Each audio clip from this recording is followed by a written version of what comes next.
Sweet.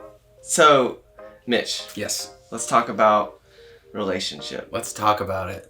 All right. So in our discipleship book, we're formed by relationship. Yeah. And you've got two different categories: you and God, and you and community. Yeah. I think there is something about the gospel, right? So we're interrupted by God. He comes in, he shakes up our life, and it's like God becomes real. And in that moment, there's an invitation to discipleship.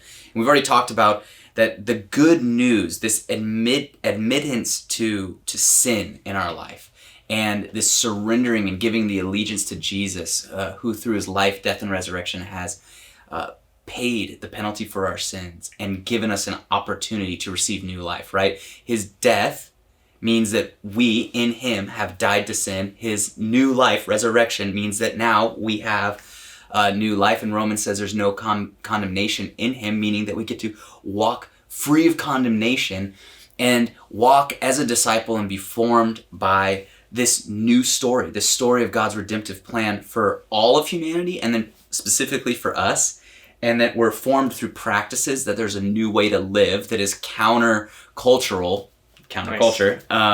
to the ways of this world, and that produces an intimacy with God.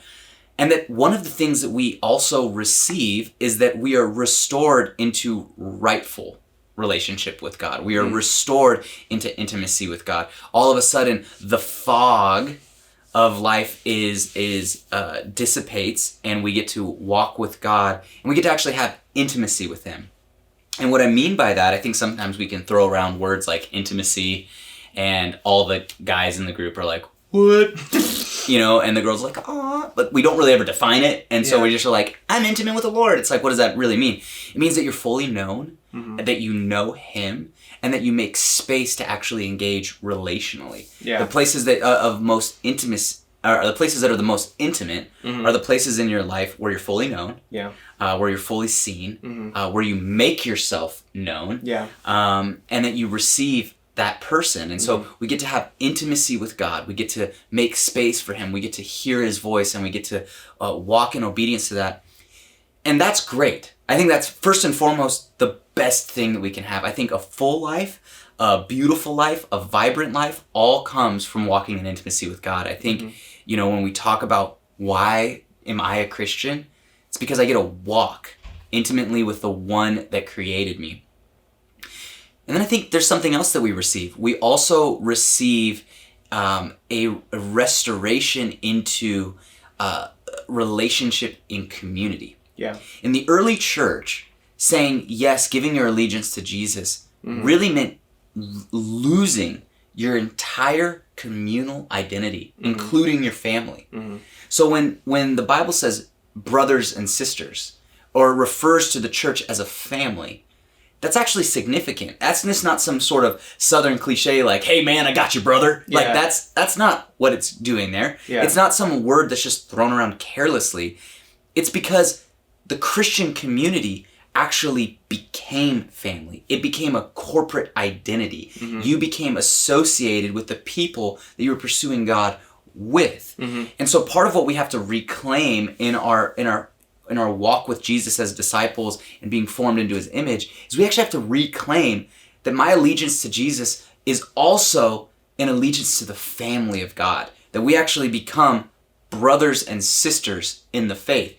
And I actually think a lot of us are okay making space to be intimate with God, but we really struggle in our hyper-individualistic culture to understand what it means to be restored into community, to have friendships that are like family, to have friendships that are like brothers and sisters, to carry each other's burdens like you would with family, and to look at the Sunday gathering as a family gathering, and the Monday gathering as a family gathering, and then your missional community or whatever sort of things you do during the week as family gatherings where you really carry that weight and you care about people with a depth that I think we really do often lose. And so I believe that it's super formative. I think that there's this new book called The Wisdom Pyramid by Brett McCracken, and it's wonderful. I haven't read it, but I can already tell you it's wonderful. I've listened to some podcasts on it. There you go.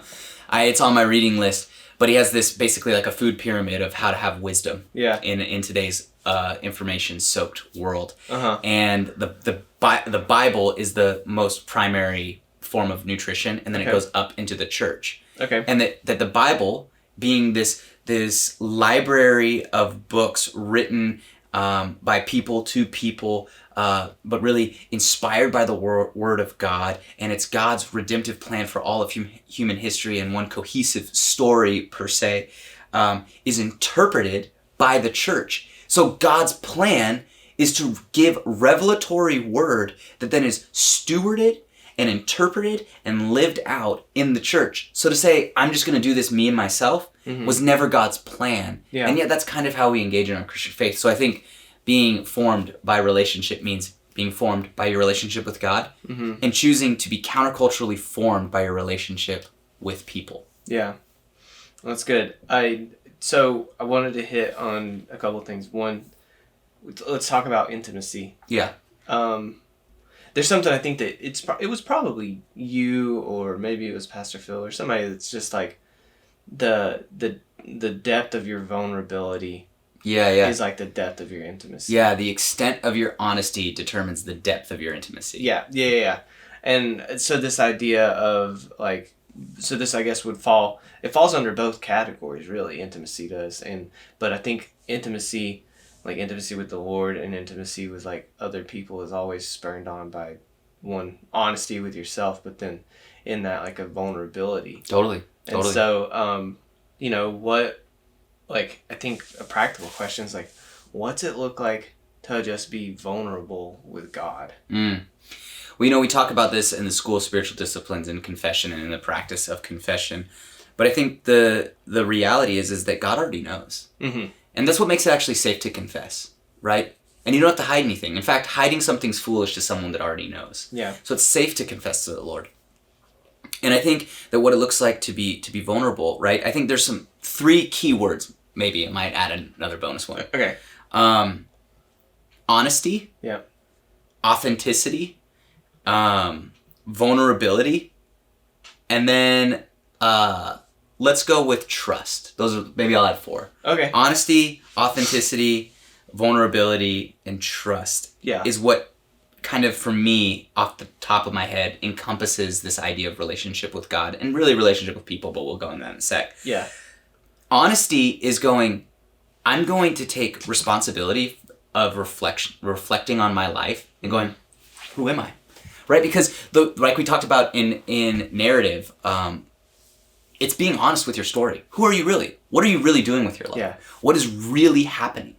And no longer trying to hide that, buffer that, shape that, filter that, whatever. You don't do that. Yeah. Just get honest. And you get honest with God first and foremost. And if you want to live like an authentic life, or you want to be, that's such a big word in our culture, right? Yeah. Marketing is trying to like make brands look authentic, even though it's an object, not a person. And we all want to be our authentic selves, be the true version of you, like your truth. All that stuff is secular version of authenticity. But authenticity is essentially knowing who you honestly are right now, who you honestly have been, and who you are attempting to be. And the beautiful thing about the gospel is that Jesus accepts your honest, broken, fragile self now, all of your past, and he writes your future, and you live in the tension of the what is not yet and what will be. And that's what real authenticity is. Yeah. Vulnerability is then offering your authenticity to God, right? So first God, offering yourself to God open with the ability to be wounded, knowing that we have a merciful advocate when we fall short, 1 John, and that we have a king that receives us, Hebrews. So we become vulnerable where we go, God, in my honesty, I always say this, to the extent that I know myself, I submit myself to you. Yeah. I'm open. And it's kind of like, I'm open, like the first couple times you're like open with the Lord, it's like, I'm open, I don't, like electrocute me or whatever, like don't set me on fire, and you're like, I'm open, like, but that's what vulnerability should feel like. Yeah. I'm open. And It's not, I'm open, plus all the good, look at the good, look at the good. It's not a yeah. distraction thing. It's, I'm open, here I am. It's all me, you know, like, it's the good, it's the bad, it's the ugly, it's me. It's like, to the extent that I know myself. And then you see that when we say that God's good, when we say that God is kind, when we say that God is merciful, when we say that God meets us in our struggle, it's actually that moment where you're like, here's the truest version of me, and you see me, you know me, and you don't abandon me. And then you give me life and a way to live that requires trust. And that's what faith is. Yeah. Faith is what happens after I open myself up to the Lord and he gives me an identity. I have to trust him. Yeah. And I think that if we were to pursue right relationship with God, it would be pursuing as quickly as possible, learning the discipline of being honest, of moments of reflection, of moments of submitting yourself before the Lord, moments of really grappling with the story of our life and submitting it before the Lord, getting really almost like I'm comfortable submitting to the Lord now. You know, like at first I was like, no. Yeah. God, here's everything I did for you. Like, here's my, list of everything that I did today. Like, here's my checklist. Do you like it? There's a lot of little marks on there. Like, I did a lot for you. So yeah, I struggled with this today, right? Yeah. And now it's like, no, I just give you my broken. I give you my honest. Yeah. And like the woman caught in adultery in John chapter 8, or the woman at the well in John chapter 4, right? He meets you in your honesty. Yeah. And he doesn't abandon you. And then he says, go therefore and sin no more. Or you're inspired and you get a new, you're empowered to live differently, right? The woman in John 4 becomes basically the primary evangelist to Samaria. And then in Acts, you see this giant revival that takes place because she had already sown seeds. And so then you trust that and you get to see what God does with your honesty, authenticity, and vulnerability. Yeah. And so maybe that is not super clear, but I would say make space. Yeah. Make time. Yeah. And don't leave that space until you actually receive what God's asking you to trust. I think that's a key thing, Yeah. Journal it out and wait. Yeah. And I think another thing I might add is that's got to be the primary relationship before you and community too. Absolutely. Is because I think that there's a place where, as a person, and once you find like real true community, I think sometimes maybe if it can be easier to start using them and placing them in the position of God, and that's where you got God uses people. Yes.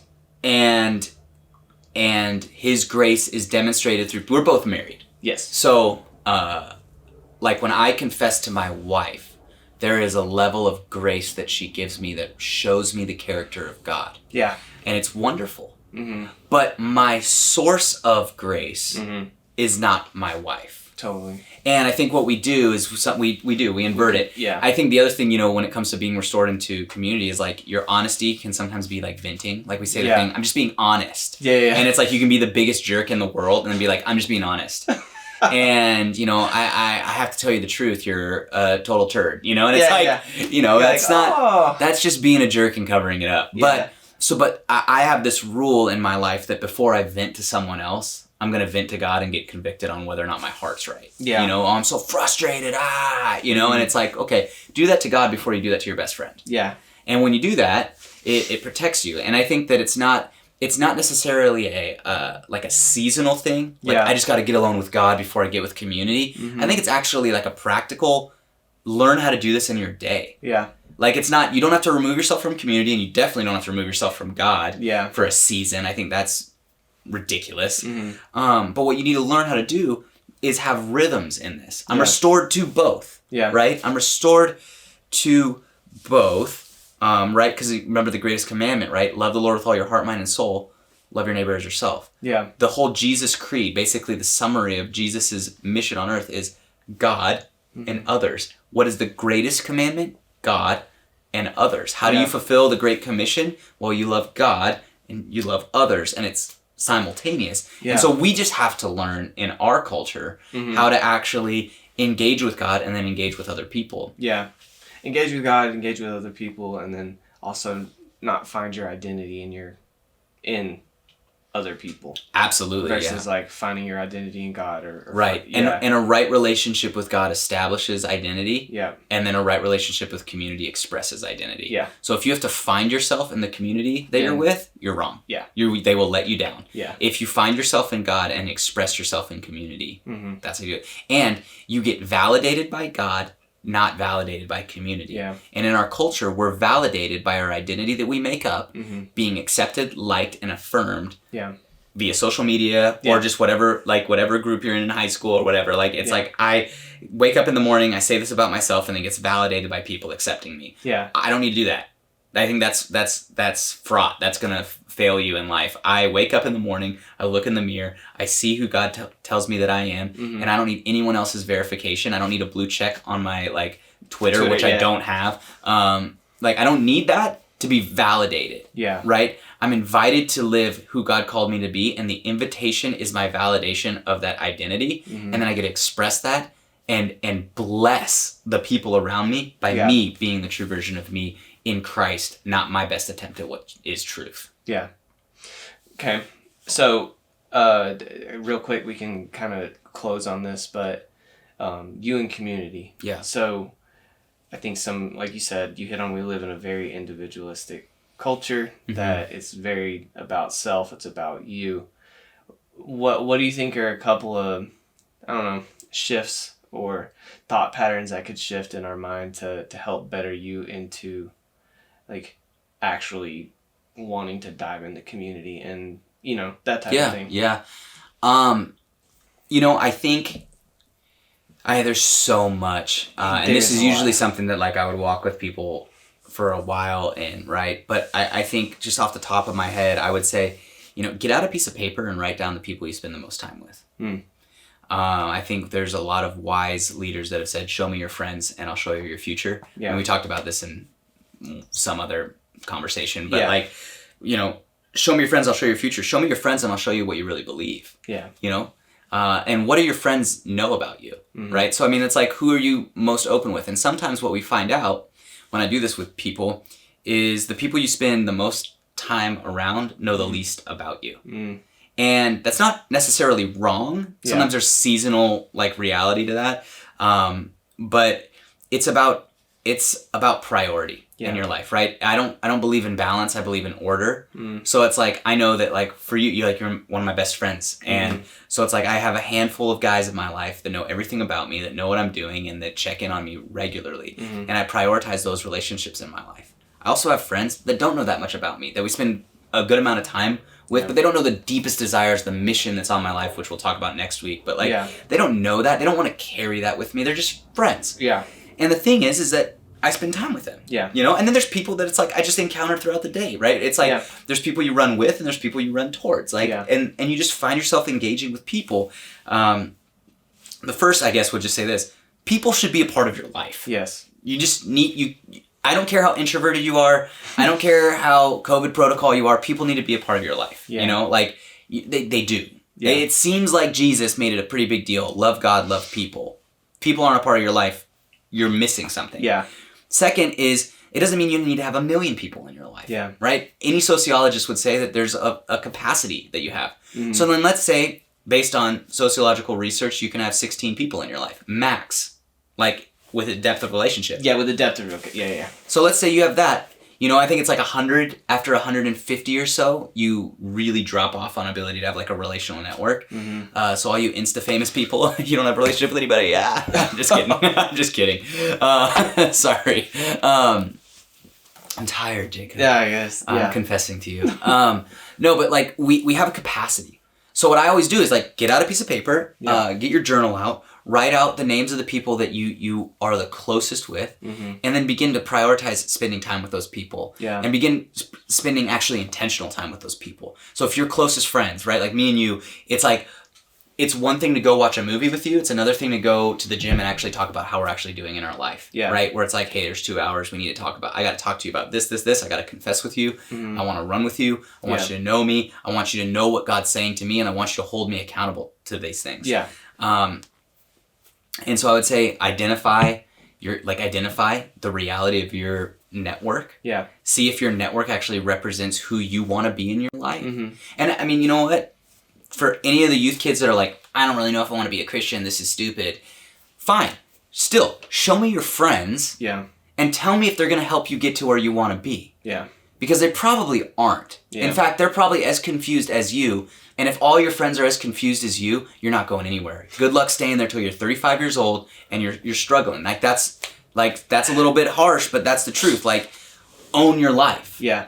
And I believe that the Christian faith, like anything, but the Christian faith requires you to have community. Yeah. And it requires you to go like, man, I'm in this with people. Yeah. I have people in my life that when my life felt like it was in the pits of hell, were in there with me. Mm-hmm. And it wasn't every single person in my life, but it was 10 or so people that literally got dirty with me when my life felt like I was like swimming in quicksand, you know? Yeah. And I think that's essential. And just ask the hard questions. Like, really reflect. Yeah. Like, is this person, like, if you're serious about this, you're making a commitment to allegiance to Jesus, to be formed, to look like him, love like him, and live like him the rest of your life. Mm-hmm. Are your closest relationships helping you do that? Yeah. And I'm not saying you cut people out of your life. You might have to. Yeah. But I am saying that, like, who you spend the most time with. It says in the Bible, bad company corrupts good character. Yeah. And I just think that's wisdom. Yeah. You know? And so I think that we need to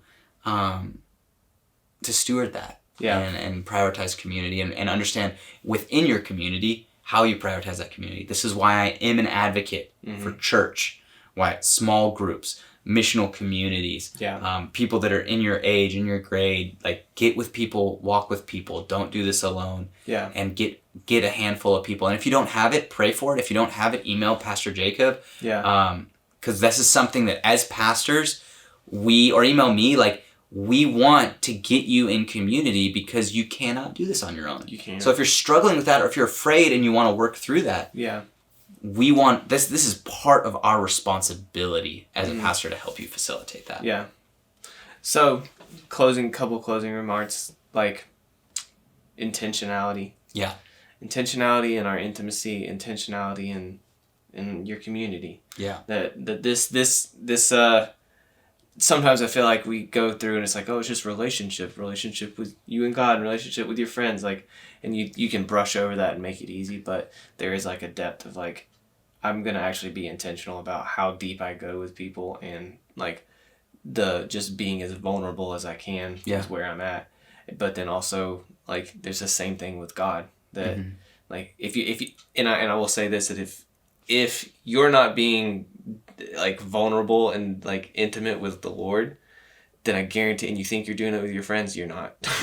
Well, I mean, I think, this is harsh, and maybe this gets cut out or whatever, but 60% of marriages end in divorce, both Christian and non-Christian. Yeah. Right. And then it gets worse and worse for remarriages, right? Mm-hmm. And I don't bring that up to be a downer, but I bring that up to be like, we don't really get relationships right. Yeah.